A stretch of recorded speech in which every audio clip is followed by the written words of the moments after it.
శ్రీనివాసరావు గారు మీరు చెప్పండి సార్. ఇప్పుడు మొత్తానికి ఢిల్లీలో 25 రోజులుగా విద్యార్థులు వీధుల్లో ఉంటే ప్రతిపక్షంగా కాంగ్రెస్ వారి సమస్యలను జాతీయ స్థాయిలో బలంగా లేవనెత్తడంలో విఫలమైందని విమర్శలు వ్యక్తమవుతున్నటువంటి వైనం కనిపిస్తూ ఉంది. దీనికి సంబంధించి మీరేమంటారు?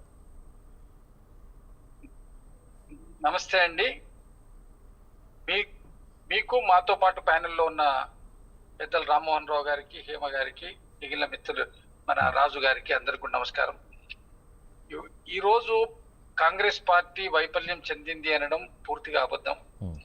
నెల రోజుల పైనుంచి ఎన్ఎస్యుఐ మా పార్టీకి సంబంధించిన విద్యార్థి విభాగం ఛాత్రోం కి గూంజ్ అనేటువంటి కార్యక్రమాన్ని దేశవ్యాప్తంగా అన్ని రాష్ట్రాల్లో అన్ని జిల్లాల్లో నిర్వహిస్తూ వస్తుంది.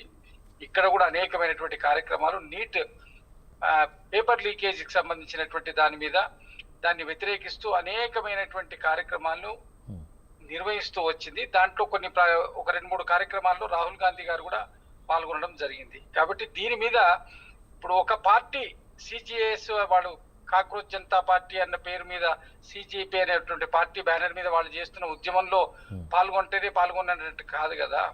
ఇది మేము దేశవ్యాప్తంగా మాకున్నటువంటి దాని మీద పాల్గొంటూ వస్తున్నాం.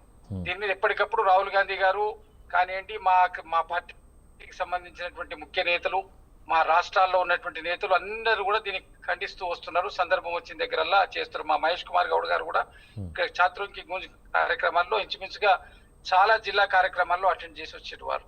అంటే దీని పరిణామం ఇప్పుడు దీని కింద మీడియా అటెన్షన్ దాని మీద పే చేయలేదు. మీడియా అటెన్షన్ కాంగ్రెస్ పార్టీ చేస్తున్నటువంటి దాని మీద కొంత మీడియా అటెన్షన్ రాలేదేమో కానీ మెయిన్ ఫోకస్ అక్కడ వాళ్ళు జంతర్ మంతర్ దగ్గర చేస్తున్నారు కాబట్టి అక్కడే ఫోకస్ అయింది. అయితే ఇప్పుడు అక్కడికి వెళ్లి పరామర్శించలేదు అంటే కొద్దిగా ఒక రాజకీయ కోణం, ఒక పార్టీ బ్యానర్ మీద చేస్తూ ఉన్న సందర్భం. రెండోది మేము చేస్తున్నాం. దాంతో పాటు పార్లమెంట్ లో మొదటి నుంచి పార్లమెంట్ స్టార్ట్ అయిన రోజు నుంచి కూడా దాని మీద తీవ్రంగా లేవనెత్తారు. ఇక్కడ రాహుల్ గాంధీ గారు వీళ్ళెవరో వాళ్ళు హైజాక్ చేస్తున్నారు, ఈ కాంగ్రెస్ పార్టీ వేరే వాళ్ళు హైజాక్ చేస్తున్నారు అన్నమాట పొరపాటు. ప్రధాన ప్రతిపక్ష నాయకుడైనటువంటి రాహుల్ గాంధీ గారు అక్కడ విద్యార్థుల మీద జరిగినటువంటి దాడిని నిరసిస్తూ వారు ప్రధానమంత్రి ఇంటి ముందుకు వెళ్లి ధర్నా చేసినారు. దానివల్ల ఉద్దేశం దేశ ప్రజలను పూర్తిగా అటెన్షన్ ఆ ఇష్యూ మీద ఇవ్వడం ఉద్దేశం.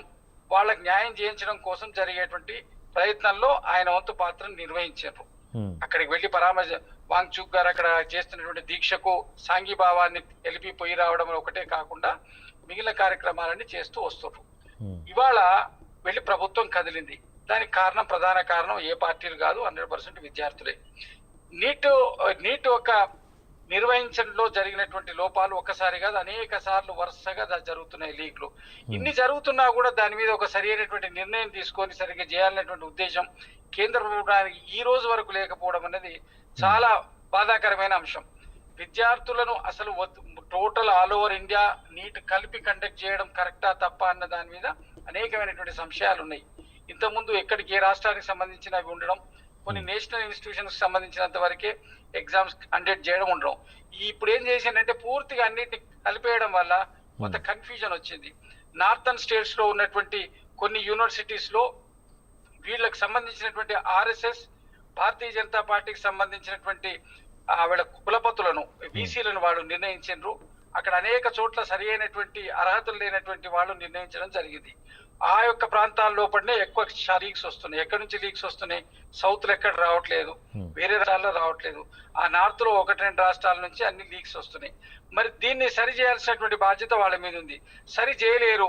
ఈ విద్యా టోటల్ గా ఘాటి పెట్టడం, లేకపోతే విద్యా విధానాన్ని మార్చి ఏ రాష్ట్రానికి ఆ రాష్ట్రం చేయడమా ఇంకొక ఆల్టర్నేటివ్ మెథడ్ ను కావలసినటువంటి విద్యావేత్తల దగ్గర నుంచి, స్టూడెంట్స్ దగ్గర నుంచి, రాజకీయ పార్టీల దగ్గర నుంచి, ఎక్స్పర్ట్స్ దగ్గర నుంచి ఇన్ఫర్మేషన్ తీసుకొని ఒక విధానాన్ని మార్చాల్సినటువంటి ఆవశ్యకత వచ్చింది. ఎందుకంటే అనేక మంది పిల్లలు ఆత్మహత్యలు చేసుకున్నారు. ఆ కుటుంబాల పరిస్థితి ఏమిటి? వాళ్ళ పరిహారం ఏమని అడిగితే నిరాహార దీక్షలు చేసి పార్లమెంట్ మీదకి పోతే తప్ప మేము ఇవ్వము అనేటువంటి నిరంకుశమైనటువంటి ధోరణి భారతీయ జనతా పార్టీది ఏమాత్రం కూడా కరెక్ట్ కాదు. భారతీయ జనతా పార్టీ అభివృద్ధి పేరు మీద చేస్తున్నటువంటి ఈ 12 సంవత్సరాల పాలనలో సామాన్యులు, మధ్యతరగతి వాళ్ళు పూర్తిగా కూడా వాళ్ళు దెబ్బతిన్నారు. ఎందుకంటే విపరీతమైనటువంటి పెరిగిన ధరలు అని విపరీతంగా జరుగుతున్నటువంటి పన్నుల వడ్డన, దీనివల్ల సామాన్యుడి జీవితం దుర్భరమైంది. ఆ భాగం లోపల విద్య అనేది అందరికి అవసరం. విద్యా వైద్యం అనేది ప్రతి వాళ్ళకి అవసరం. అక్కడికి వచ్చే వరకు విద్యా వైద్యం కూడా అందుబాటులో లేకుండా పోయింది. నిర్వహించే ఈ ప్రభుత్వానికి సంబంధించినటువంటి ఈ పరీక్షలు ఈ విధంగా జరిగే వరకు తల్లిదండ్రులు, కుటుంబాలు, విద్యార్థులు పూర్తిగా కూడా ఇబ్బంది అయినరు.